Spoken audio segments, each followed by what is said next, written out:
And we should be live. I'm just gonna give it a minute until I see the number. Welcome everyone, if you can hear me already. We are live from London.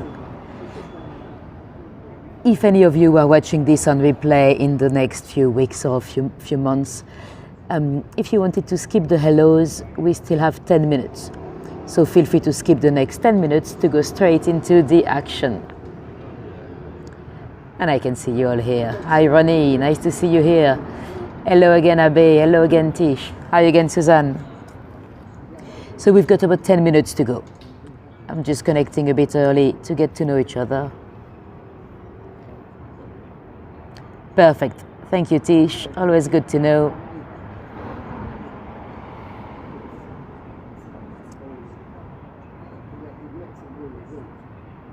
I'm on your TV, Matthew, amazing. Probably not the best to have my face that big. Let me show you where I am. I'll flip this camera around.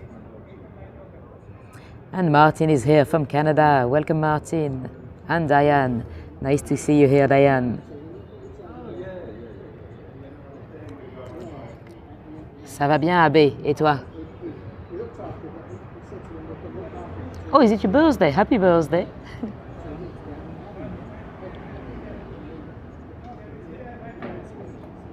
Hi Roberta, nice to see you here.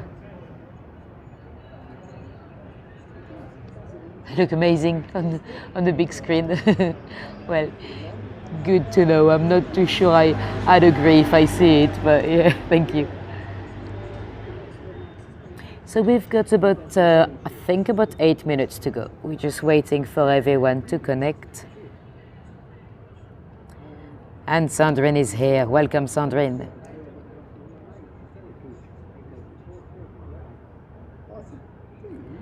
Hi, Julie. Welcome. And Janice is here. Welcome, Janice.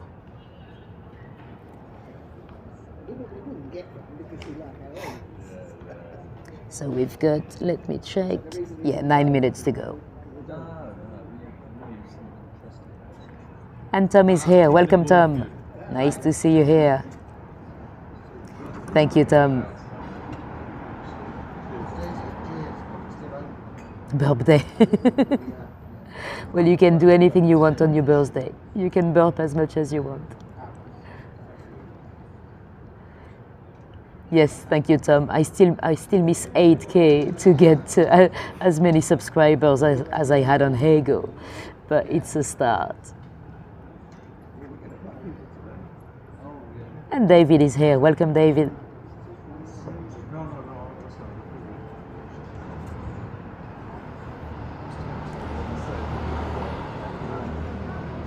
Hi, Wendy. I didn't see Wendy, but I guess she's here. So we've got, let me see, 8 minutes to go.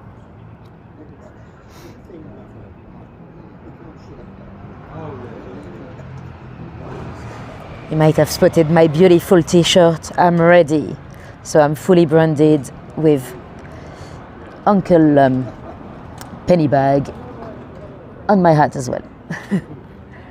So if people stare at me on the street, you know why, because I'm fully Monopoly branded. So they probably know what I'm doing.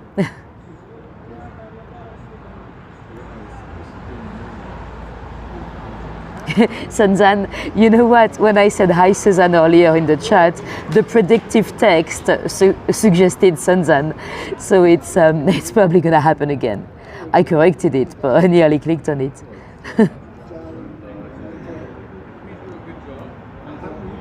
And Michaela is here. Welcome, Michaela.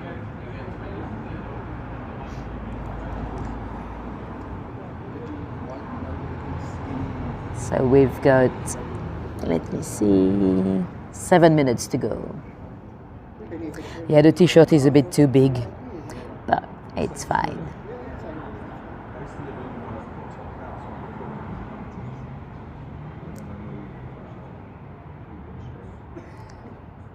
It's not actually Monopoly. They probably don't have the copyright. I bought it from one of those Chinese apps. I bought it like a year ago, but I don't really wear it much because Well, we rarely have beautiful days like this. It was 31 degrees Celsius this afternoon. Your muffin, Michaela, is 3 days old. You have a new muffin? I didn't know.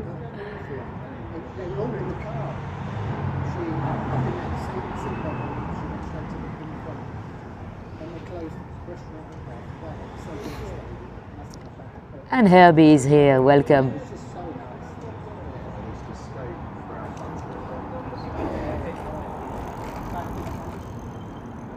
Right, let me gracefully stand up. So we've got probably about 5 minutes. Yeah, 5 minutes to go precisely. Let me show you where I am. We are not quite on Regent Street yet. We'll head down that way. Because for those of you that don't know, today we're going to Regent Street. Focus, camera, focus, there we go. So that's where we're heading to. But I don't have many properties for you on Regent Street. So we've got a few properties here in Fitzrovia, and then we'll head down Regent Street.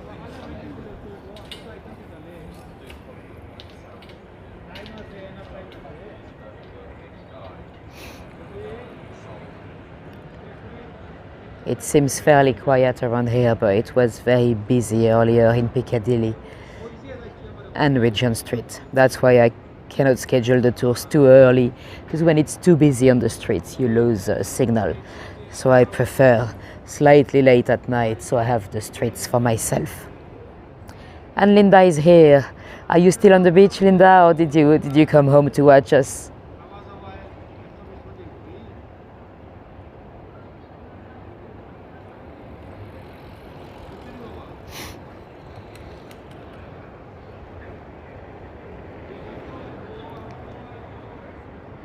And Lethargy is here. Welcome, Lethargy. Welcome everyone that just joined. If any of you were completely new to me, let me know in the chat. It's always nice to see some new faces. So don't be shy. Let us know where you're from.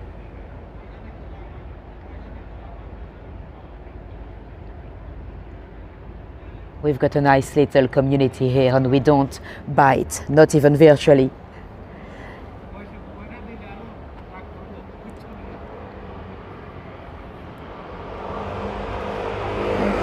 We've got 3 minutes to go.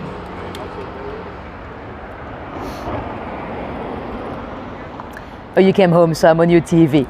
Good.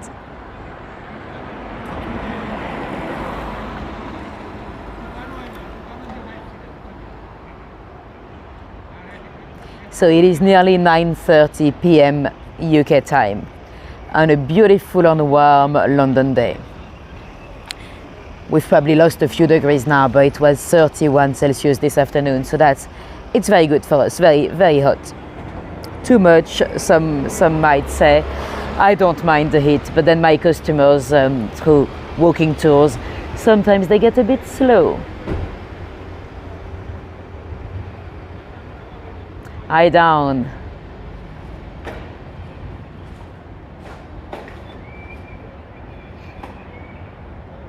Let me see what time it is. 2 minutes to go.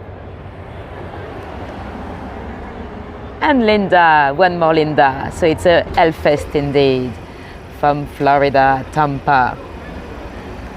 I might be coming to Tampa eventually this year. I have a friend there, and I might be going to visit her.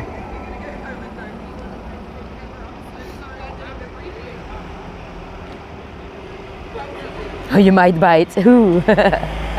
Okay, I'll withdraw what I said. So excited for this weekend.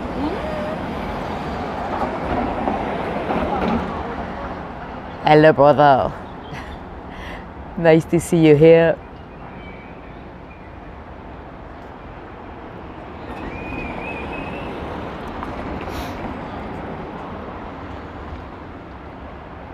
You have the rain? Wow.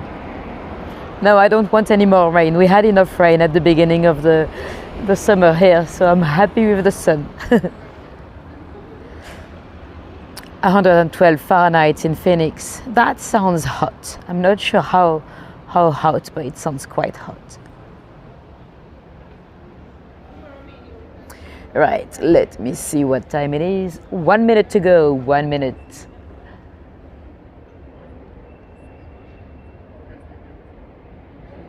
So today it is the, what's the date? Is it 29? I think today it's 29 of July.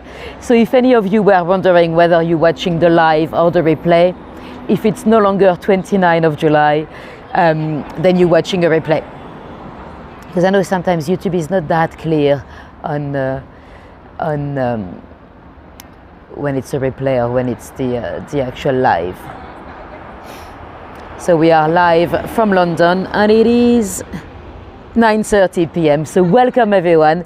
It's officially time to start. If any of you were completely new to me, I'm Natalie, and what we're doing tonight is we'll go and have a look towards Regent Street. I've dropped the dice on the Monopoly board at home live, and the dice have spoken. We have to explore Regent Street, and we'll take a look at local property prices.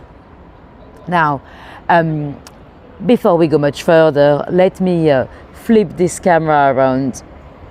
So we are pretty much at the foot of the BT Tower in Fitzrovia. A new subscriber, amazing, nice to have you on board.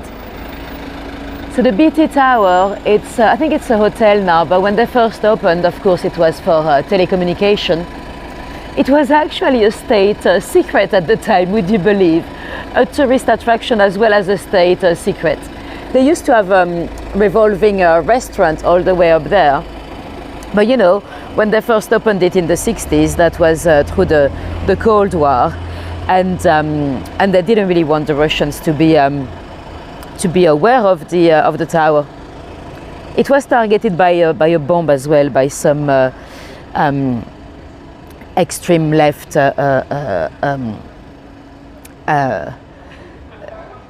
T word. I'm not sure I'm allowed to say the T word, but yeah. Anyway, let's head down towards Hanson Street. And I have a property for you around here, but I might be told of. I don't know exactly which one it is. With that website, it's not quite clear, but it's one of those in the basement here. So again, I'm not telling you it is this one. It could be on the other side, but it's one of those little basement flats. So to give you an idea, we are in Fitzrovia. So we are in the West End. We're quite close to Oxford Circus, and it is a studio flat to rent. Let me show you the photos. So how much would you pay monthly for this little studio flat? Again, I'm not telling you it's exactly this one. It could be across the street, but it's one of those. So you are under the ground level, one of those little studios there. So we're looking for a monthly rent for a little studio here in the basement. How much would you pay? So one of these. Bear in mind we are in the West End, so it's probably quite busy on the streets. 1,250 says Trish. This says 1,800. Linda says 850. Janice says 1,000. Matthew says 1,000 as well. It's a bit more, guys. We are in the heart of the West End. Sarah says 1,300. Michelle, you are the closest so far, but it is a bit more. You agree with Janice and Matt? Oh, Julie, I think you're the closest so far. Oh no, Abe, you're the closest. You're officially our winner, I think, Abe. Let me show you the answer. It's gonna be a weekly rent, but if you do the math, if you put that 4.4 times, that's £1,870 a month. So that's a lot of money, but that's what it costs to live alone in the heart of the West End. All right, let me remove this photo. There we go. And so yeah, it looks quite quiet around here, but we're very, very close to, well, we're very central, really. And one of those little flats, let me see the number, it's number 21 here. This building here, number 21.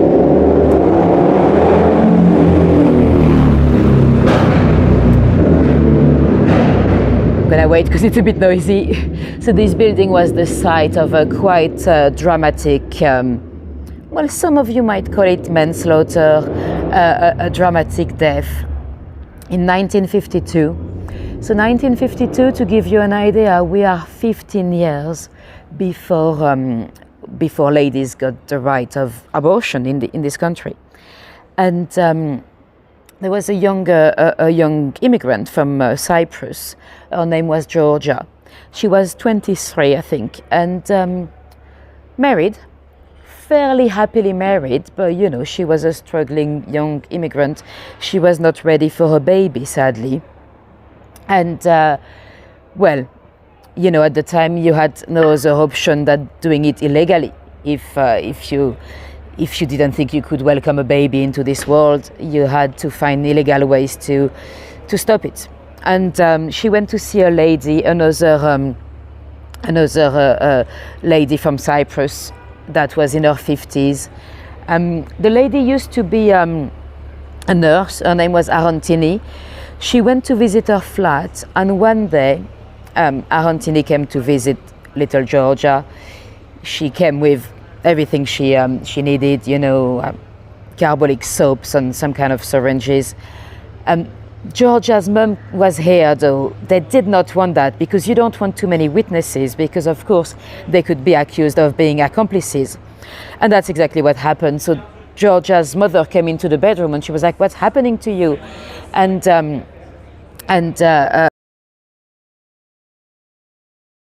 "You go, mum, you go." And the mother was a bit suspicious because she had never seen that lady before, Arantini. And suddenly Georgia was extremely unwell. She couldn't speak anymore. She was unconscious. They had to call the doctor. But when the doctor arrived, the young Georgia was already dead.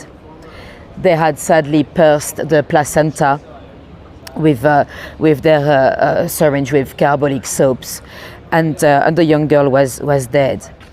Sadly, they had to arrest. Arantini, the lady, she kind of escaped at that point, but she did get arrested eventually, and the mother was also arrested for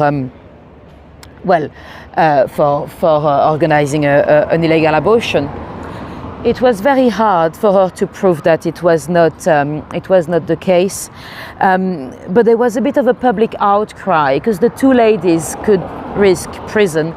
And the persecutors decided not to show any evidence. They had some because when they went to visit Arantini's flat, she had a lot of the carbolic soap and the same syringes. But yeah, luckily the charges were dropped. But you know, at the time, sadly, that's what you had to go through to risk your life to. Well, I suppose some people might still discuss abortion today, but we're lucky to live in a country where ladies can make those decisions. What year was that? 1952, Janice, 1952. So it was 15 years before we officially got the right to make that decision ourselves. Anyway, let me show you a little blue plaque. I don't think you could read from here, but this is the home of an artist called Henry Fuseli, a romantic painter. I didn't know him before to do the research for that tour, but let me show you his type of paintings because I find it a bit, almost a bit creepy, really. So that's what he does, and that's him on the left inside. So yeah, interesting type of romantic art. Right, let me remove that photo. Now, there's a very interesting coffee shop right here across the street. It is, you might have spotted it already, it's a formal Victorian urinal. So that's a loo, that's a toilet. Today though, it's a little coffee shop inside. The toilets, they closed I think it's 1965. It was empty for a while, and now they've done about 12 years ago a little coffee shop. It's called The Attendant, and the coffee shop is inside in the basement. Let me show you a little video of the inside. Some of you might have seen it in my short feed. I went down a few days ago to film the inside. I'll show you now. Let me press play. Oops, sorry. That's not what I meant to do.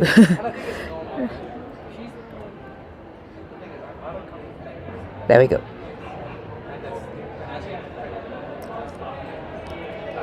So that's what it's like inside. The urinals have been set with tables. So you have individual little tables instead of the urinals. Amazing coffee. And the cubicles, they've placed tables instead of the cubicles. So that's quite an interesting deco. It costs, I think it's £100,000 to do the deco. And the ironic thing is, I think they don't have any toilets.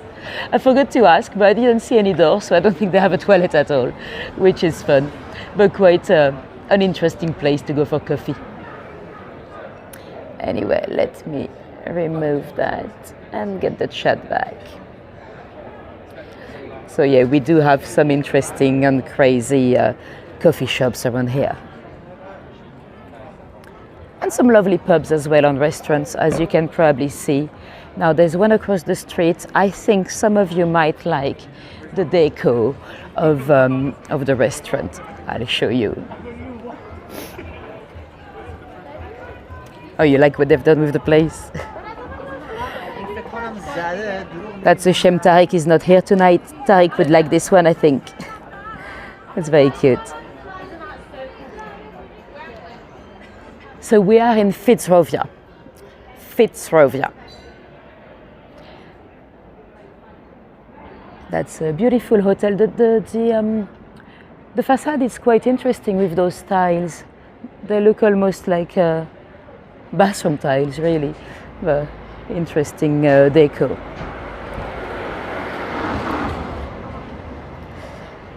And I'm gonna have another apartment for you across the street. A solo diner. Yes, we need to come and book a table and come and have a dinner right next to Teddy. Anyway, I've got another flat for you across the street here in this beautiful mansion block. Let me show you. I think I'll just double check. I think it's a 2-bedroom for sales.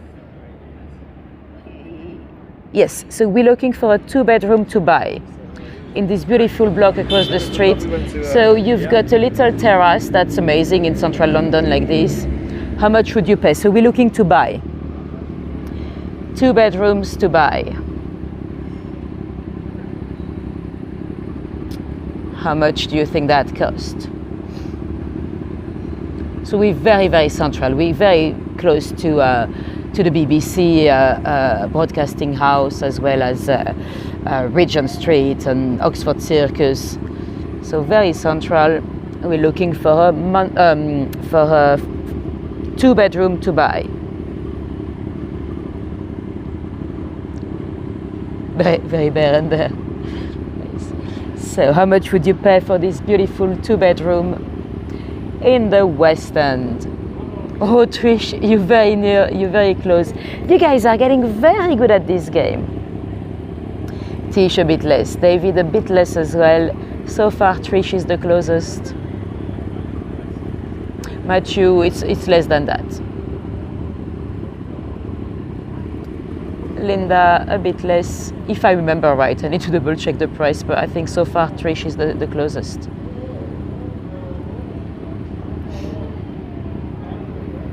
Ooh, down it's a little bit less. Well, you could have some prices like that in this area, but this one is a bit less. Sarah, it's a bit less as well. Cool, let me show you the answer. Ta-da! 1,050,000. So, and it's a share of the freehold, so it's all very complicated really, but yeah. So not as bad as some of you imagined. All right, let me get rid of this photo. Lovely. So let's go down into Gosfield Street. It is a street that has sadly been the scene of two different murders. The first one, I'm not going to give you too much details now, but I'll tell you a bit later. It's sadly a series of murders that we've mentioned before in some of my tours. We're talking about the Blackout Ripper. So through the Blitz, 1932, some of them sex workers, not all of them. And Margaret Florence Lowe, she was indeed a sex worker and she lived here. She was known as the lady because she spoke very well. She was very elaborated for the profession. She lived here on the ground floor at number 9, so it's this flat here. And sadly, she was found dead in her apartment. But I'll get back to Margaret in a little while, because if we're going to be talking about the Blackout Ripper, we need to go back to the beginning. So keep that location in mind. I don't know if it's this one here or the one on the other side. I know it's on the ground floor. I probably shouldn't be talking too loud. They might not know that they live in a murder location. I don't know. If you lived in a murder location, would you like to know? Or would you prefer not to know? This is the question. I think if I had spent £1,050,000 for a flat, maybe I wouldn't want to know. I don't know. Anyway, so we'll get back to that murder in a moment. Now, I have one bedroom to rent. I think it's in this building here. I've been studying the windows, but to be honest, with that website, it's not very precise, the pin drop, so it could also be this one there. So anyway, it's one of those. There actually are 2 bedrooms that are free. One tiny single one and one slightly bigger one. So let's guess for the smaller one. So we're looking for 1 bedroom to rent in a flat share. We're looking for a monthly rent. Let me show you the photos. Where are we?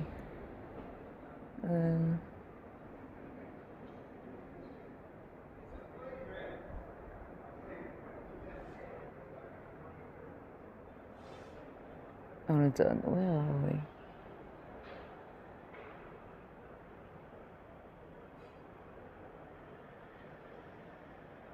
Oh, I think I've skipped one. I had one more for you. Well, never mind. There we go. This one. So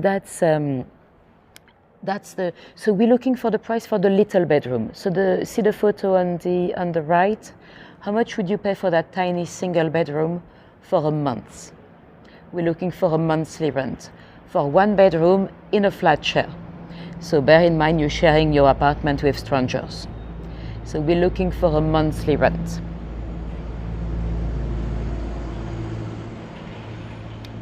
How much do you think that would cost? So a single bedroom in a flat share in that beautiful street of Fitzrovia.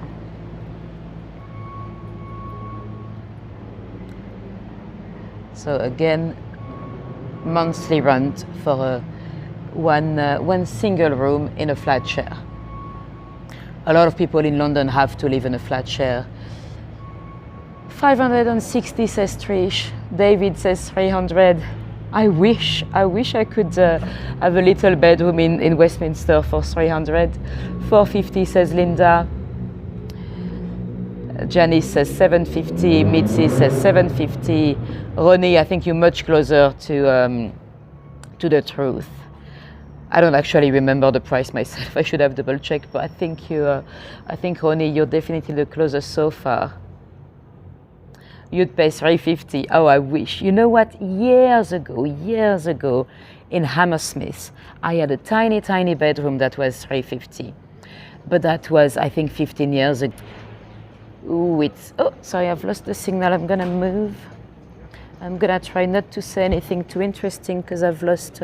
Oh, perfect. We're back. I think I've lost you for a sec, but we are back, so it's all good. So let me show you the answer. It's far more than most of you have guessed. So we're talking 220 a week for the little room. The bigger one is 300 a week. So that is about just under 1,000 a month. It's 968 a month. To be honest, it's not bad for this area. It's a tiny room, but for the West End, it's not bad at all. It's not as much as I expected. I thought it was more than that. So you see, it's not a bad price. A few farthing on guineas, yes. Now let me remove the photos.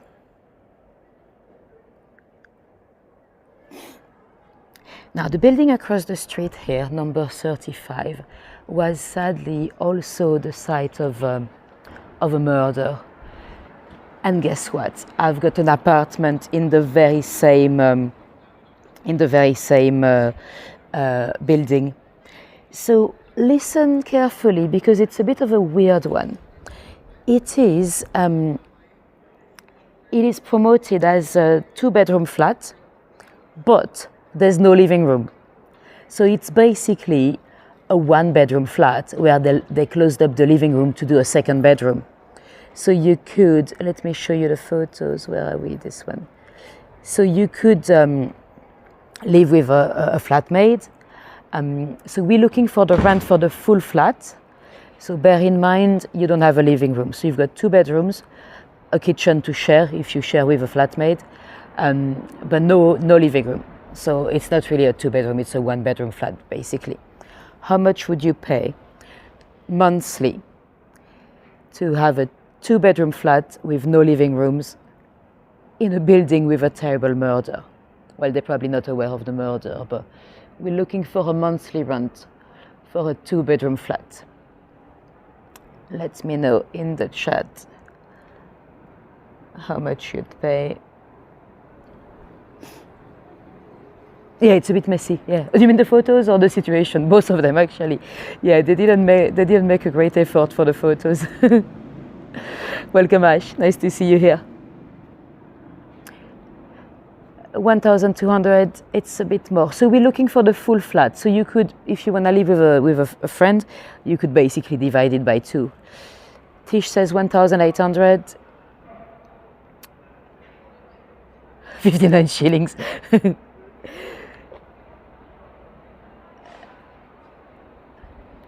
1,400. Oh, Kurt is here. Kurt, yeah, you're the closest one so far.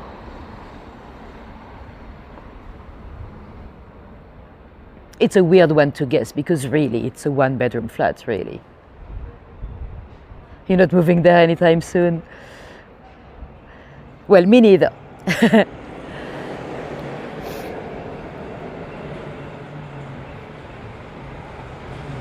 Although technically, I mean, I could have maybe offered myself the tiny room in the other flat share, but you know, it's not actually that great to live so central.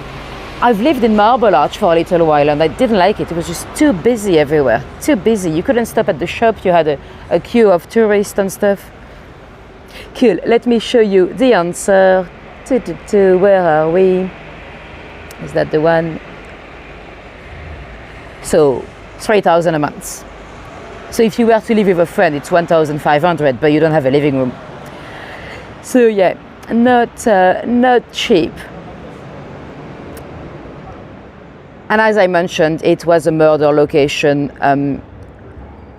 Maybe the same flat, who knows? I don't know if it's the same flat or just the same building, because they didn't say the flat number. But a very sad story. So that was a young girl, well, not that young anymore. I think she was 34 when she lived here.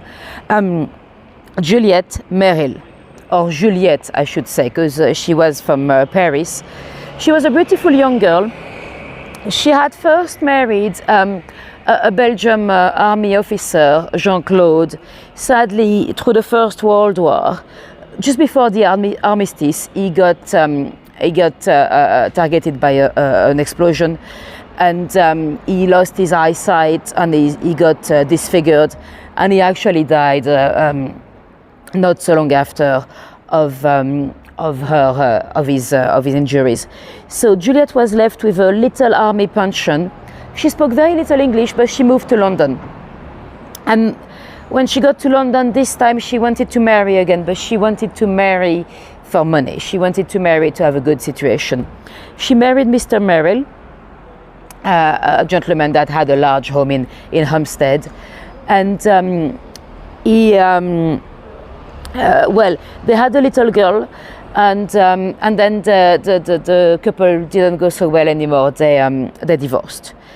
So Merrill was left with no money again, and she had to take care of her little girl.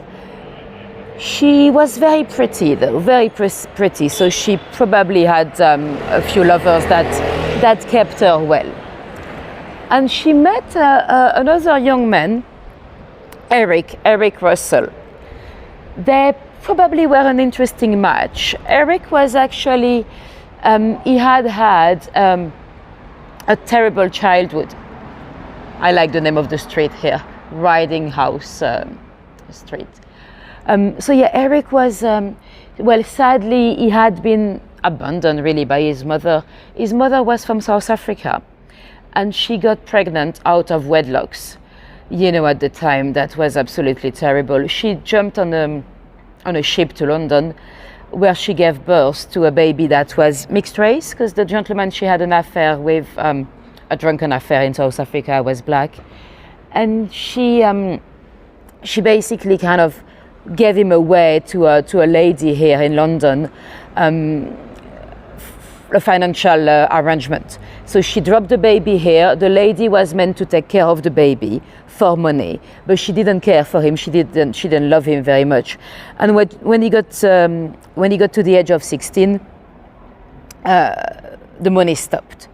So poor little Eric was probably very scared of rejection, and probably never really loved. And he didn't give up, though. He signed up for the Navy. He became a soldier, and that's how. Yeah, it had a kitchen, Sarah. So you could gather in the kitchen in that flat. Yeah, I've lived in flats with no living rooms, where we gathered in a tiny kitchen. It is doable. It's small, but it is doable. Yeah. So anyway, Eric met beautiful Juliette. They started to have a relationship. He was often, of course, on ships, you know, but they would write to one another. But out of the few months they were together, he spent all his money on Juliette. She was a lady that liked to be treated well, and there was only so much he could afford. One day he had nothing left. He actually pawned his watch. He came to visit Juliette with flowers, but that was not enough for her. She dumped him. She said, no, I got lots of beautiful, lots of rich men that want to be with me.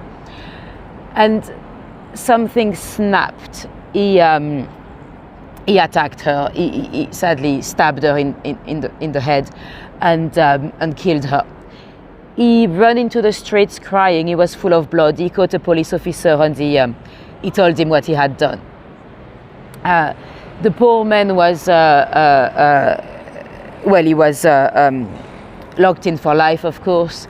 But with his past, you know, I don't want to be defending him, but you can imagine how his fear of being rejected again for money reasons again.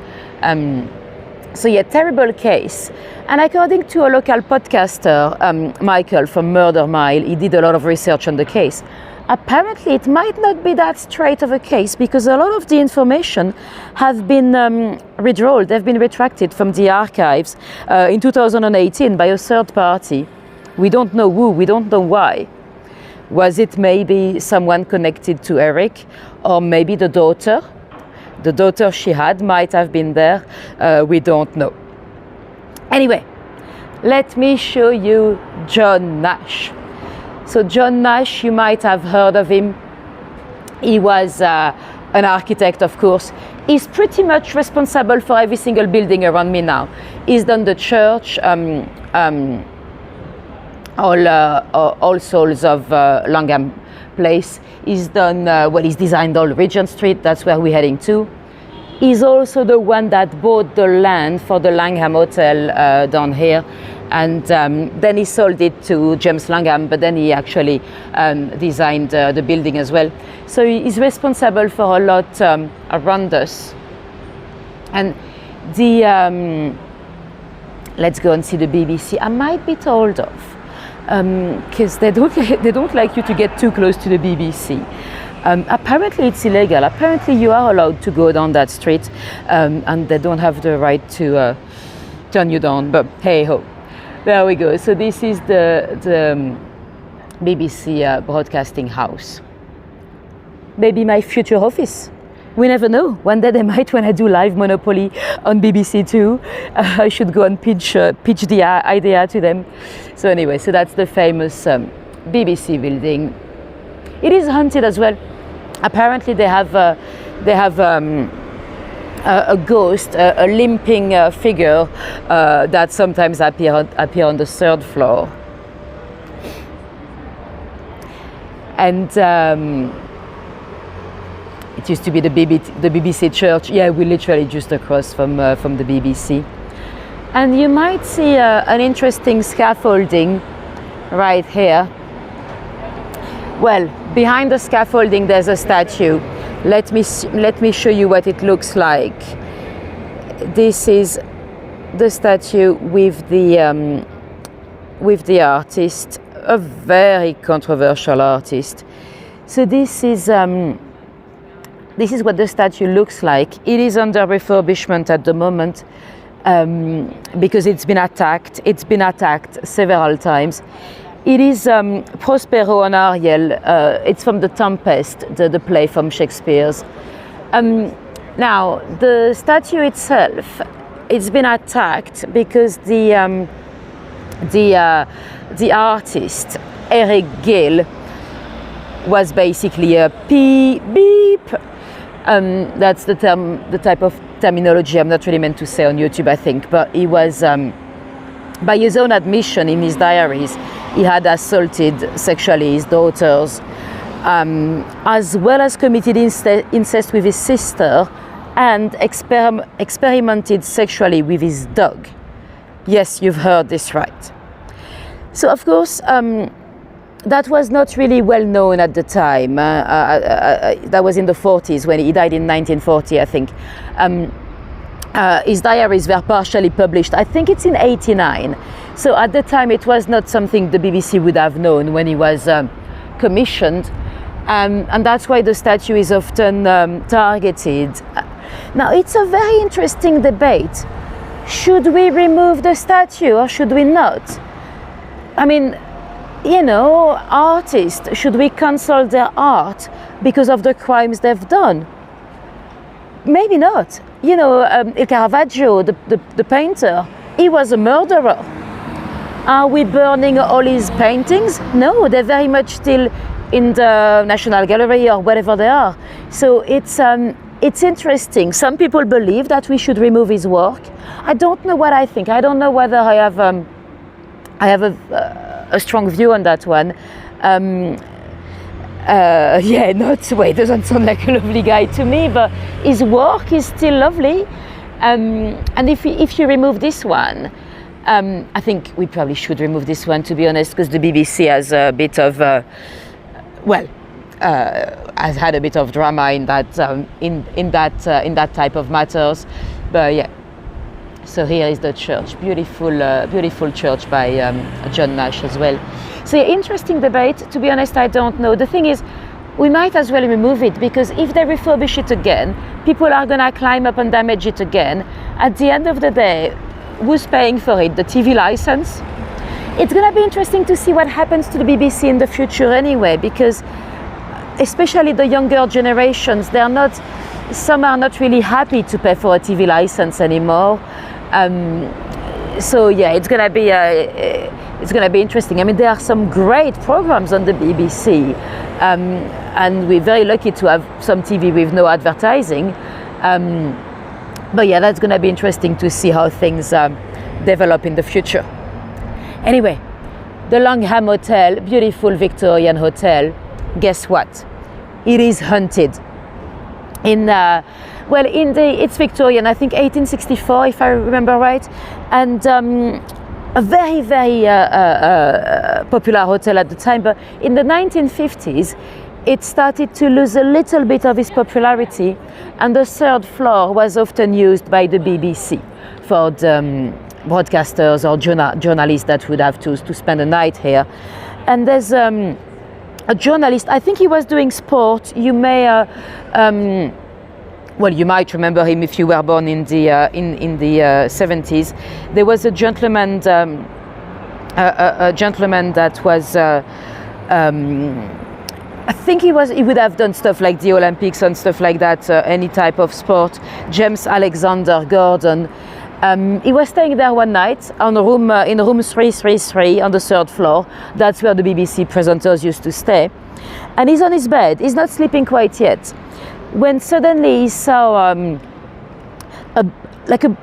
a fluorescent shape, like a ball, and then it transformed it into a Georgian, a gentleman dressed up in Georgian clothing. And James actually had the courage to ask the shape or the sighting, "Who are you?" And the ghost seemed to be furious and run towards him. So that's when the journalist literally ran out. He ran out of the room 333, and the next morning at the BBC he told his colleagues. And apparently some of his colleagues said they had the same type of experience in the very same room. So interesting. There might still be a ghost in room 333. But yeah, beautiful building. And we are now arriving on Regent Street. So I said I would tell you a bit more about the Blackout Ripper. So remember Margaret Lowe, we've seen the location where she was sadly. Did the BBC had a free bar? Oh, interesting question, Suzanne. I don't know, probably. But yeah. So yeah, back to our Blackout Ripper. So 1942, through the Blitz, London was very dark indeed, because of course it was the blackouts. So to avoid the Nazis being able to bomb where they wanted, will keep London pitch black to confuse the airmen. And the darkness, it makes it a bit easier for crime. I mean, the crime rate raised by 50%. And the police services were completely saturated, because of course some of those men had to go and enlist in the army. There were a lot of crime, like looting, on those bomb sites, people that would go and steal from those properties that were damaged. And of course there was a rise in murder as well, because it was a little bit easier to dispose of a body. You could just put it in a bomb site and it would look like the bomb killed them. So it was dark times. And on top of that, when you don't know how long you've got to live, when you don't know if you're going to be surviving the Blitz, it can drive people to do crazy stuff, I mean, I've not lived through those crazy times, so I don't know what I would do, but apparently some people did tend to turn into crime a bit more. And that's exactly what happened with Gordon Cunning. there were a series of murder out of a few days. So he's not really a serial killer, he's more of a spree killer. We had a first lady that was found, Evelyn Hamilton. Some of you might remember we talked about her when we went to Marylebone in one of my Monopoly tours as well. She was found in a bomb shelter. She was not a sex worker, she was not even a Londoner, she was just there for the night. And the next day, another Emmeline Otley, a sex worker, was found dead inside her apartment. And he had,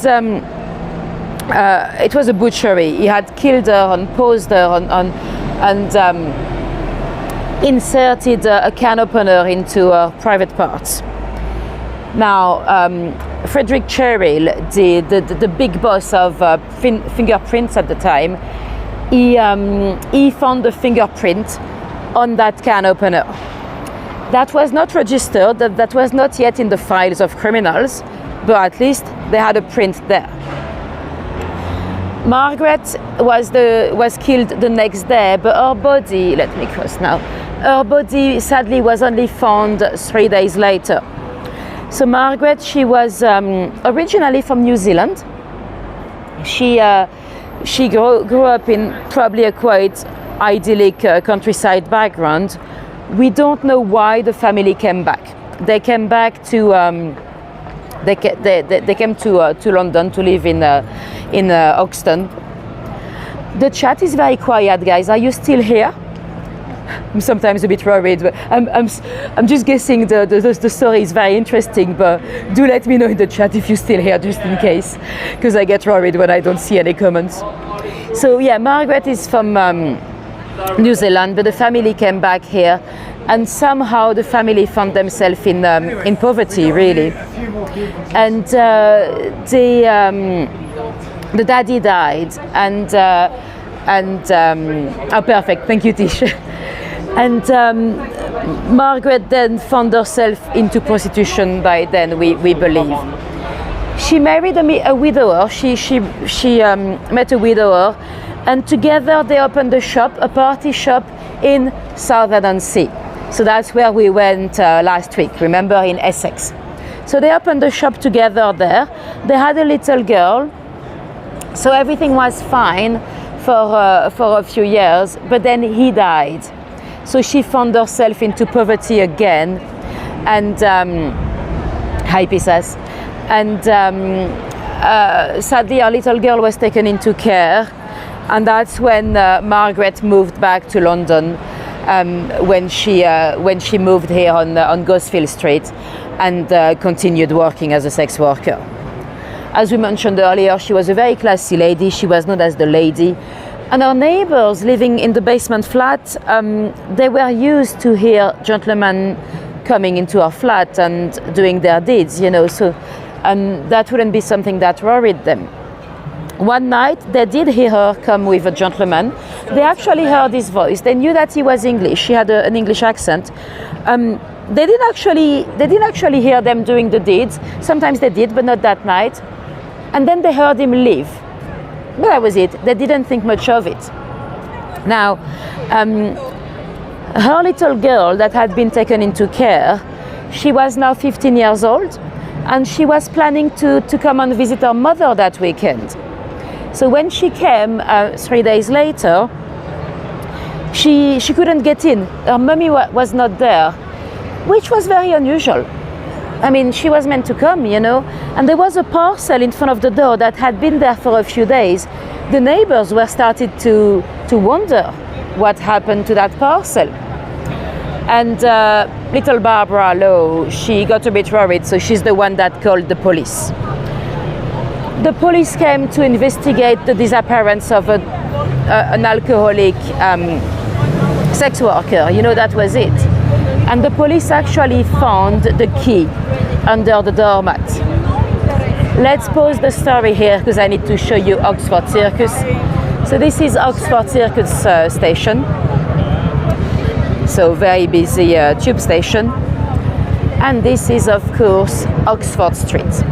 Oxford Street, it's an old Roman road. It used to be known as Tyburn Road because if I took a right here and went straight down, I'll end up at the site of the Tyburn tree where they could hang 9 people at the same time. And so that was a very famous site of executions. You might remember we talked about having a last drink for the road. So that was the road to the Tyburn. So that was Oxford Street.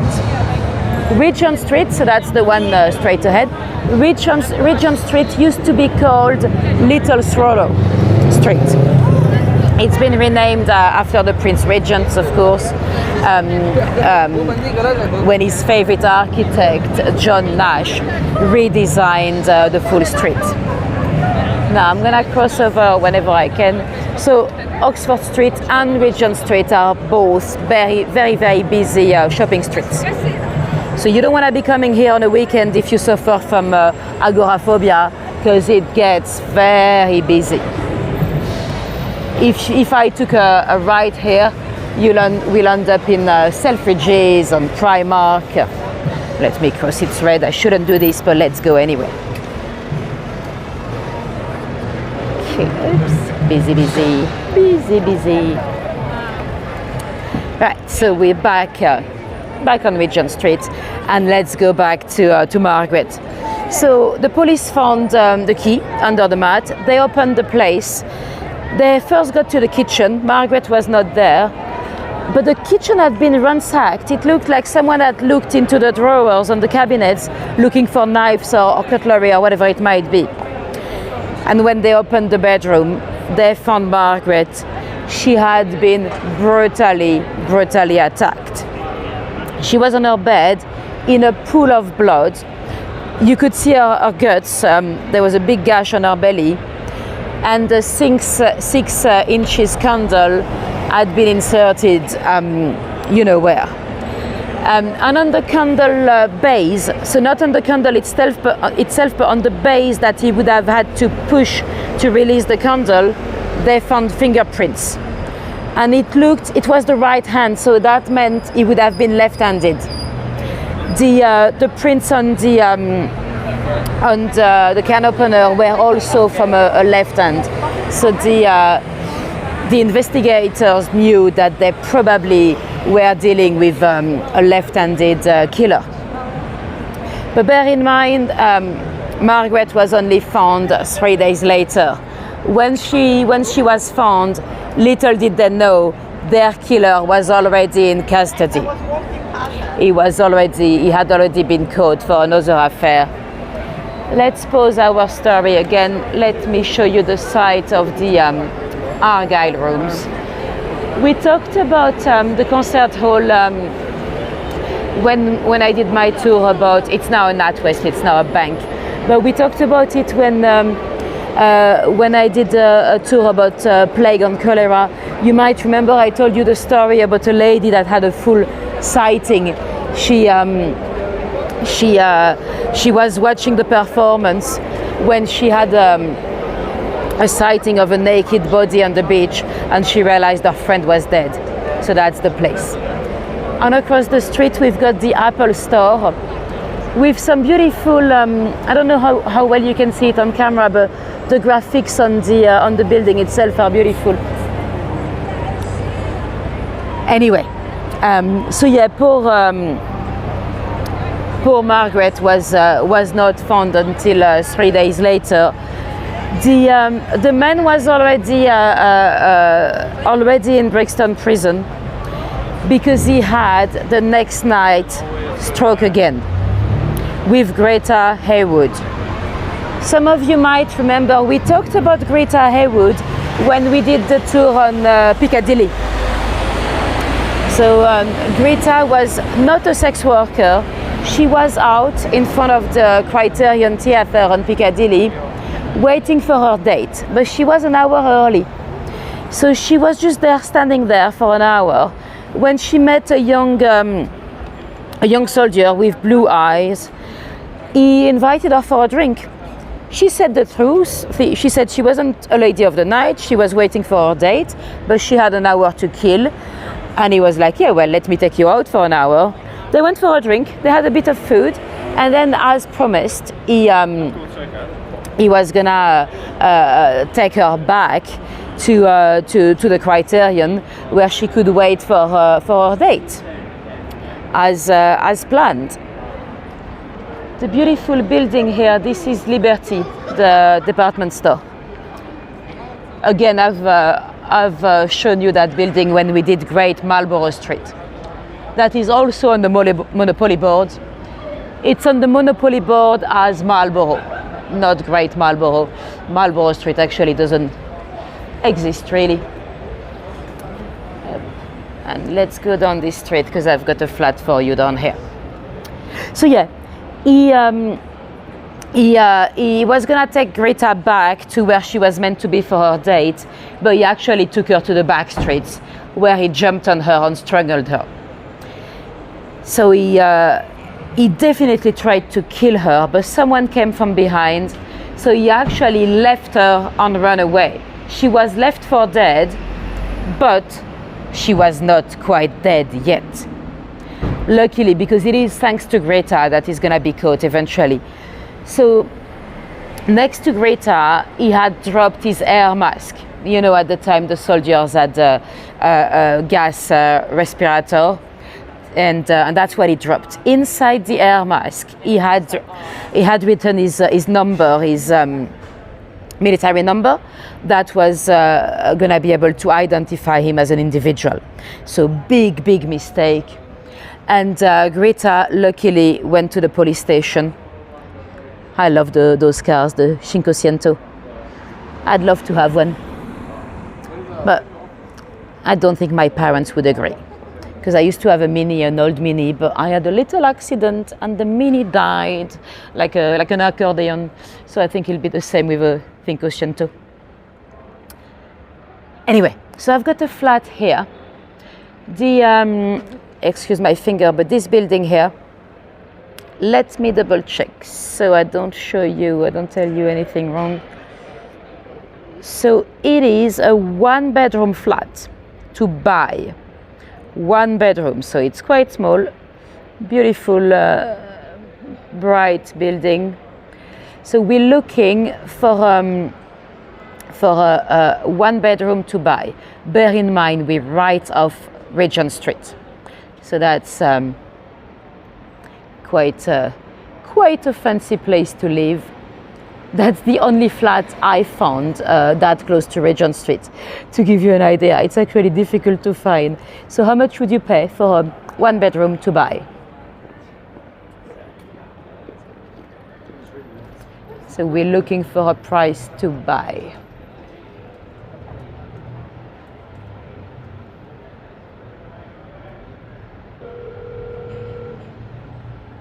Bye, Janice. Have a good night. Hope you catch the hand next time.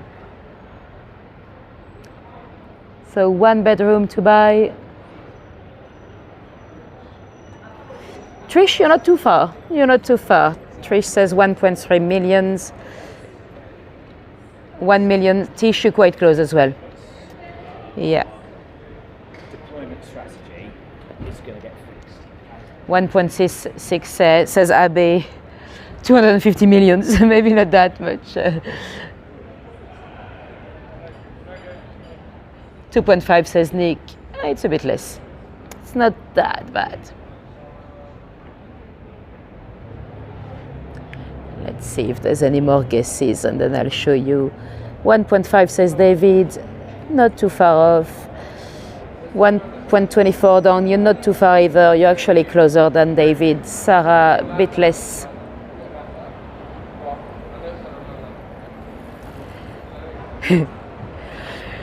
Ronnie, a bit less. Let me show you the answer. 1.1 million. So again, expensive for a 1 bedroom, but it is to be expected. I mean, we're literally just off Regent Street, so yeah, we are on Maddox Street. Right, let me remove this image and let's go back on Regent Street. Lovely. So yeah, back to our Blackout Ripper. He dropped his air mask, big mistake, but that didn't stop him. That night, he then went to see another lady, Catherine McCurley. She brought him to her place, and then as soon as they got into the bedroom, he attacked. But Catherine screamed, and she woke up the neighbors. She was screaming, "Murder, murder!" Gordon Cumming did not run away.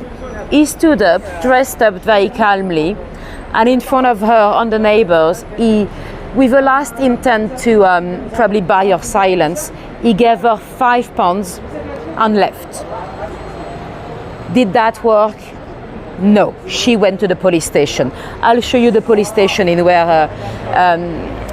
which she went. So we now had 2 witnesses. And he didn't stop there. That night, he actually went to see another one, Doris Joannet. She took him to his flat, to her flat in Paddington, and he struck again, sadly, another victim. Now, Greta went to the police station. They had the air mask, but at that point, the police was maybe not that much in a rush. That was just someone that assaulted a lady on the street and left her for dead. But remember, they had a killer to look for. So they kind of took their time to go and catch him at the sorry, I was running here, that car was coming a bit fast. At the military base. Eventually they went to catch him. They told that they called the military first to let them know, so they locked him in a room, and then when the police arrived, they told him, "We found you air mask on the site of a crime." He first pretended it was not his. He said he had probably picked up the wrong one by accident, because he had picked up another air mask at Doris's place, his last victim. So he said he must have been in a bar or something, and they must have been mixed up. And the police said, "Okay, then we might need to do an identification parade. You know, we can just call Greta and she'll recognize you." And then he said, "Okay, there's no need. It was me. I lost my mind. I drank very much that night. I'm ever so sorry. I don't remember what happened. I'm happy to pay compensation." Now, let's stop the story here for a sec, because we are now in front of the beautiful Hamleys toy shop. Hamleys, potentially one of the largest, if not the largest, toy shop in the world. 7 floors of toys. It was created in, I think, 1760.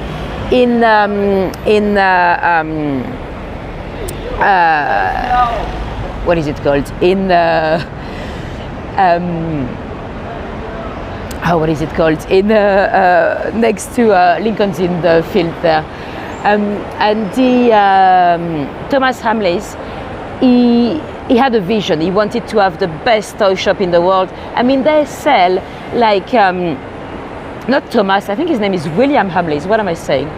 They sell 50,000 different lines of shops. One of the most popular place into Hamleys at the moment, it's the Build-A-Bear workshop. They've been there for many years, the Build-A-Bear workshop, but I think there are some influencers that have been posted about Build-A-Bear on Instagram and stuff. Because when I do private tours, I have a lot of customers that want me to take them to Build-A-Bear. It's basically like a bear factory. You choose the fur of your teddy bear, you choose the outfit, you can buy a little t-shirt, a little scarf. It's quite expensive because it adds up. You know, you buy a t-shirt, you buy a pair of shoes for your teddy, and yes, 7 floors, yes, Linda.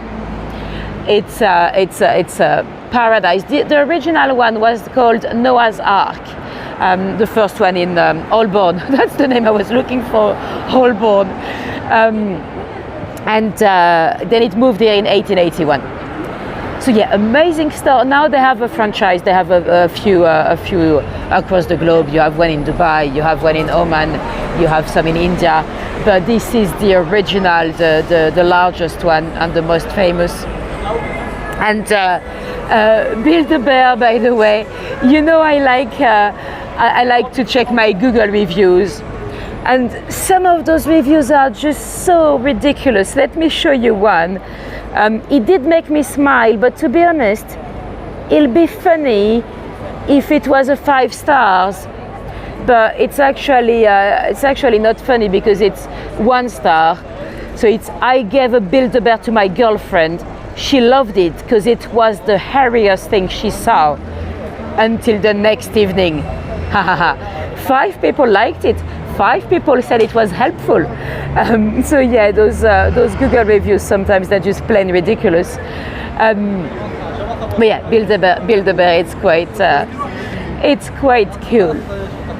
Now, let me show you the police station where Greta Haywood came to discuss what happened to her and to describe the attacker. It is right here. So the building at the end of the street here, the very plain building. It's an administrative building now. It's no longer a police station, but it used to be West and Central police station. They keep having some plans to destroy it and build something else, but it's still there. Music. I hope it's not copyrighted. Anyway, we'll get back to our murderer in a second, but back to Hamleys. That used to be my office. I worked in Hamleys as a photographer for about 3 years, I think. I didn't work for the shop itself. I didn't work for Hamleys. I worked for a concession, and they kicked us out eventually. We were making too much money. Well, not me, but my boss was. Eventually, they kicked out all the concessions to try to do it themselves. But we used to do, so I was taking pictures of kids, and I would print on a mug or on a rucksack or on phone cases. We were one of the first or second place in the world to print photographs on iPhone cases. So that was our most popular product. And I had some very famous costumers, including a skinny lady. There was once a skinny lady that came, and I knew she was famous because she was such a pain. And everyone from the floor was staring at me. So I went to see my colleague and I was like, who's that skinny lady? She must be famous. My colleague looked at her. She's like, oh, I don't know, she might be a duchess or something. And even the shop manager, everyone was staring at us. So I knew she must have been so famous. You can see straight ahead, this is Soho. I don't know if you can read, but that's Soho down there. And so at the time I could either take the photo on the spot. So I took a photo of her son to do a phone case for the son, about 13 years old. Then I did, I plugged my cable into her iPhone because we wanted to do a phone case for David, her husband. And the moment I plugged it, she went like, no, because then of course I would have access to all the photos. Bear in mind, I still didn't know who she was. And she had her bodyguard, well, her driver, but she called it her bodyguard. So I was like, okay, you know what? He's got a BlackBerry, so if you want to email the photo to him, then he can send it over to me by Bluetooth. So she was like, okay, let's do that. So she emailed the photo to her driver, aka bodyguard, and he made a big mistake. Instead of sending it to me by Bluetooth, he sent me her email, Victoria beep beep beep at victoriabeckham.com. So then I was like, oh, now I understand. Yes, exactly, Dawn, it was Victoria. But I was, to be honest, I never really followed her since. You know, I was used to her looking like in the 90s, you know, like in the Space Girls. Oh, she was so much slimmer. I had absolutely no idea. And so yeah, I've printed a phone case for David. And for their son as well. But that was just so funny because then I had to tell the driver, aka bodyguard, oh, I'm afraid you've just sent me your email address. And she was like, no, you know, it was just funny. Anyway, so yeah, great job. I was so gutted when I lost that work. It was very quite creative because I could do anything with people's photograph. You know, if someone was a fan of Peppa Pig, I could print their faces, the kid with Peppa Pig. Well, that was not exactly good in terms of copyright, but yeah, I could print on bags or mugs or big canvases, and people were so happy with those gifts. It was quite a fun job. Work as well.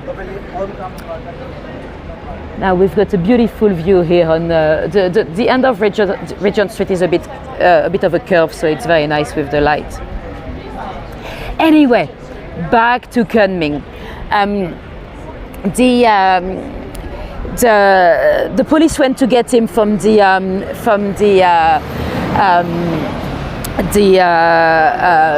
military barracks. At that point, he probably still believed that he was going to be able to get away with murder, because clearly they didn't know about the other attacks. They knew only about Greta Haywood on the streets.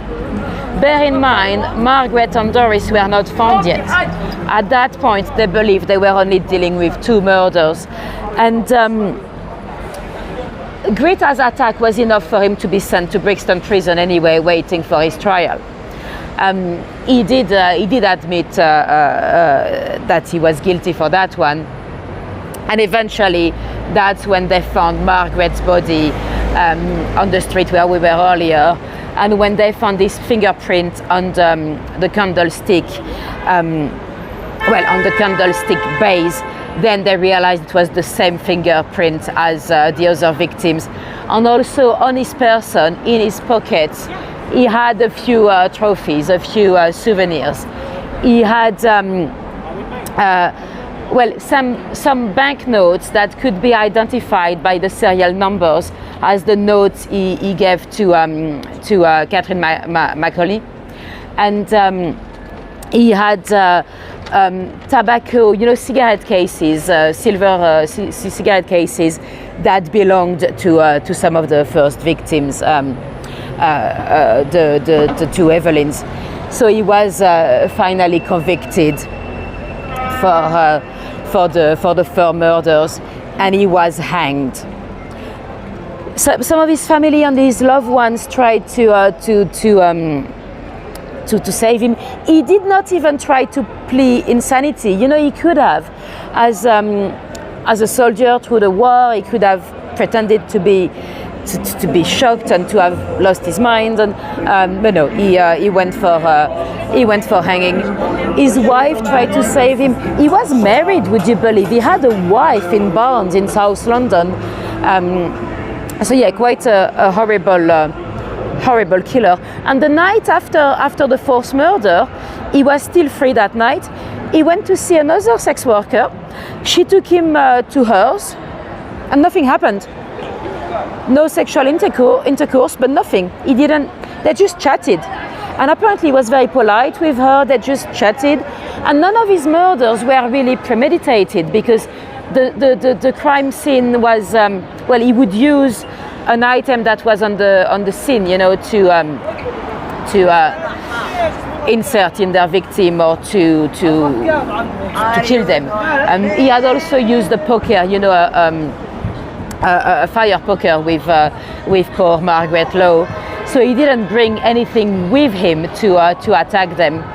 So yeah, very shocking case. And at the time it was big in the press, but not that big, because it was through the war, so there was so much else going on. Anyway, we are now at the bottom of Regent Street. We are coming into Piccadilly. So you might see the very large TV screens already. Well, TV screens, not TV, adverts, I should say. You have some long-running advertisers like Coca-Cola. The very first company to advertise that was Perrier, the French sparkling water. and they very, very, very rarely turn those screens off. When Churchill died, they did. When the Queen died, I don't think they did at all. We had a large picture of the Queen for a few weeks, but I don't think they went black. There was just this lovely, huge portrait of the Queen, quite touching, really. And this is the famous Piccadilly Circus. It's a bit late now, so it's a bit quieter, but earlier when I first came to prepare the walk, it was very, very busy. It's well, it's quite close to Theatreland, you know, you have quite a few theaters around here. And let me show you the Criterion. We're not gonna cross over because we've been here quite a few times in my tour, but the you know, we were talking about Greta Haywood earlier when she was waiting for her date. She was waiting by, excuse my finger, but by that theater there. Lovely theater. I went to see, what did I see in there? Oh, Pride and Prejudice, sort of. That was very funny, that was very nice. And the actors were very good because they, at some point there was a lady just giggling like crazy in the audience. And the actors, they had to react to it because it was so very obvious, and they did. So they had to improvise a little bit. So that was a great play. And let me show you those police calling box. So it doesn't work anymore, but at the time when a police officer was on patrol, or any member of the public that wanted to ring the police station, they could open this, grab the telephone, and call the well, probably call Vine Street Police Station behind me, or maybe even West End Central Station, the one we've seen earlier, the one where Greta Haywood went to describe her attacker. I shouldn't show you the adverts too much. I don't want to be advertising Coca-Cola, but it's quite nice to see.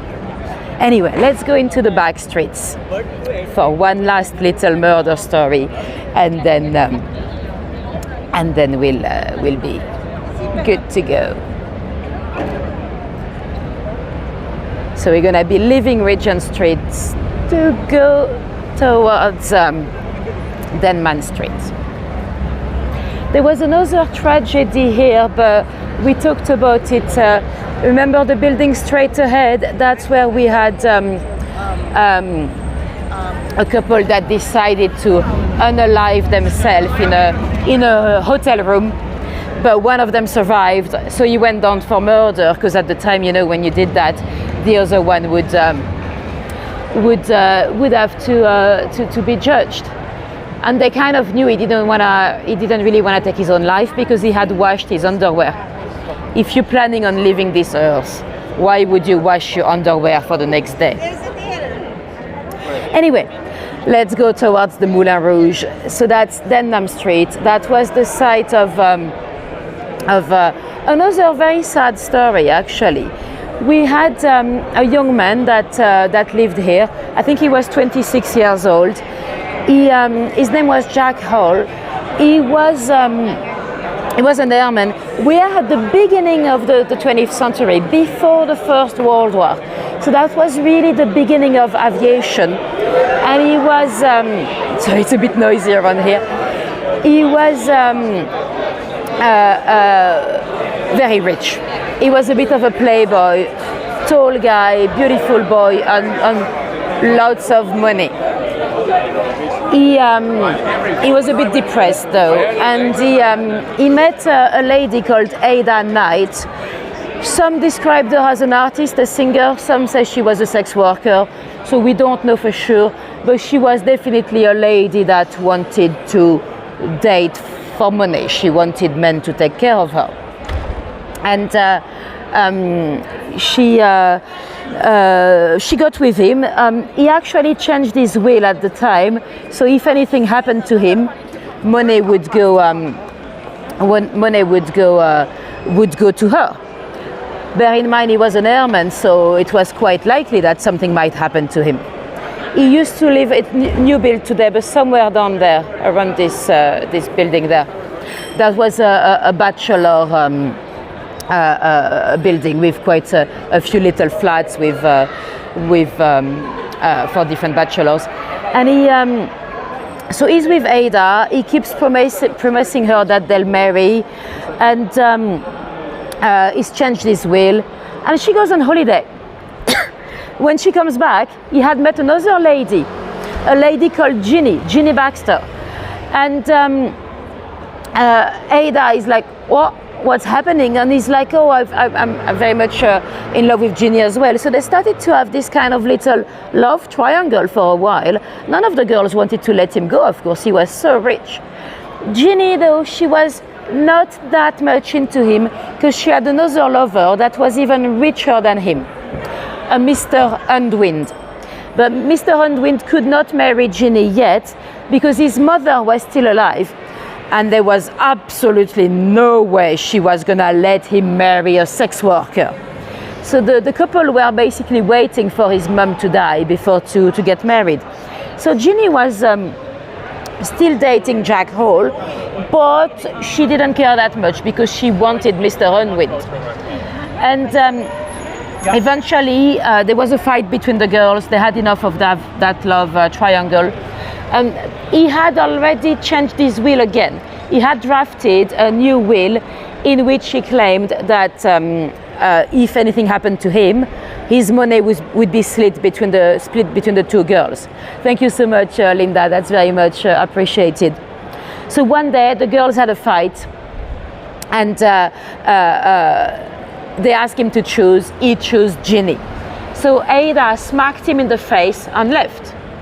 So now Ginny and Jack were together, but she wanted still Mr. Unwind. And one day Jack got drunk. He used to drink a lot. He grabbed two guns and he went to her flat. That apartment was paid by Mr. Unwind, and he happened to be there. So he met his competitor for the first time. And he actually threatened him with the two guns. He didn't kill the guy, he shot into the flat.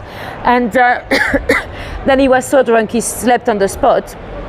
And Mr. Unwind left. He left Ginny. He didn't want anything to do with her. He was very scared. He didn't want to be threatened with a gun anymore. He left her. So Ginny was now left with Jack only. The couple got together. He changed his will again with a couple of witnesses, his valet and Ginny, so all the money should go to her. And then one morning, 11:45, the valet heard 5 gunshots. Ginny ran out and she said, I've shot him, I've shot Jack, call the emergencies. She claimed that he placed the gun in his mouth and he told her to shoot, and she was trying to stop it, and she shot by accident twice, and then as she was scared and running away, she shot another 3 times. Now, she was fairly sure of her acquittal, but no, she was actually sent to prison for 3 years. But would you believe, at that point she still thought she was going to get the money? But no, because they were not married, and he had the 2 wills that he had changed. He did not actually do it in front of a lawyer, so they were invalid. So all his money went to Ada, the other one that he had left months earlier. So Ada became crazy rich. So that's the story of Jack Hall for you. Anyway, let me flip this camera around, and it's gonna be the end of the tour. Let me know if you have any questions for me before we go. Yeah, I agree, Dawn. You don't shoot 5 times by accident. 1, maybe 5.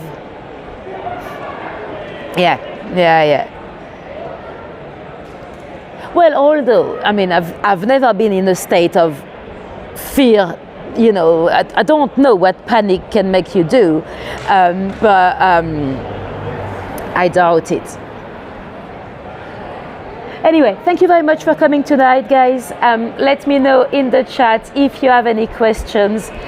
If not, have a great evening, a great morning, whatever time it is for you, wherever you are in the world. If you happen to be completely new to me, hope I got you hooked and you'll come back for more Monopoly and more murders. And if you want to see a bit more of me, I've already done a bit of scheduling for August.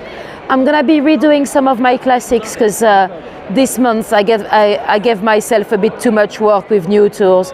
It's high season in terms of tourism, so I have a lot of work, and doing the research for new tours was a bit too much. So in the next few weeks I'm gonna be doing tours that I've done before. It's a little bit less work, although I've got to revise my stuff. I don't have to do too much new research because I think I overdid it a bit in July. So next week we'll do London Way of Death again, so Smithfield.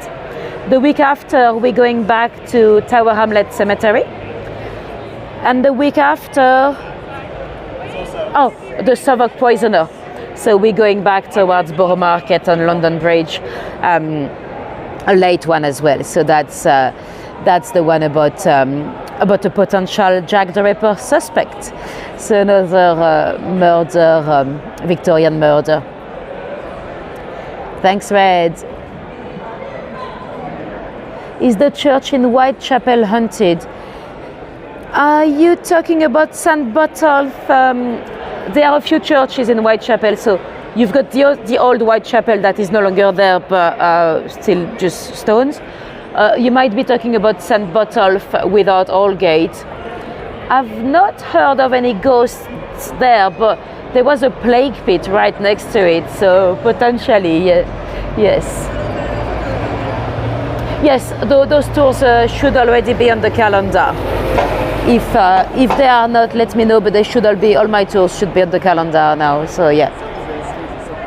And the week after that, I'm hoping to take you back to Windsor, because I have to go to Windsor for a job.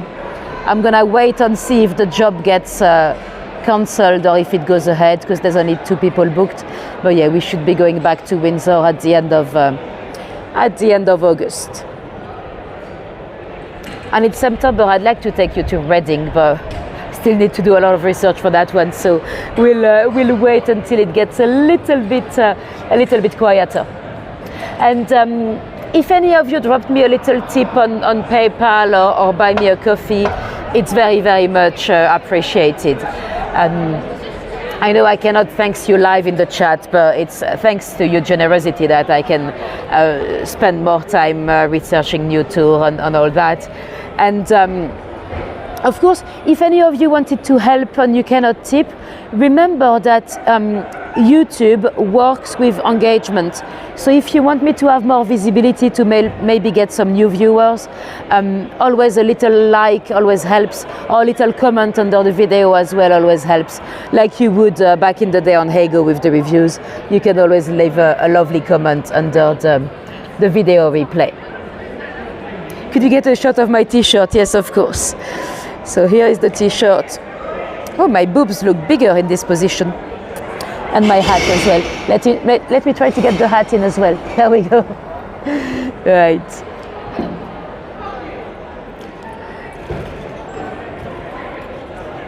Smiling when saying plague pit. Right. Thank you for coming tonight, guys. Lovely to have you on board as usual. And hopefully I'll see you next week in Smithfield. If not, is it the Moulin Rouge being that noisy? Let me show you the Moulin Rouge. I've never seen it. I've been to the Moulin Rouge once at 3 a.m. We were filming, I was being an extra in a movie, and somehow they managed to get the catering in the Moulin Rouge at 3 a.m. in the middle of the night. We were filming in Piccadilly for a spy drama on Apple TV. Anyway, see you soon, guys. Have a great evening, a great morning, and keep YouTubing. Bye bye.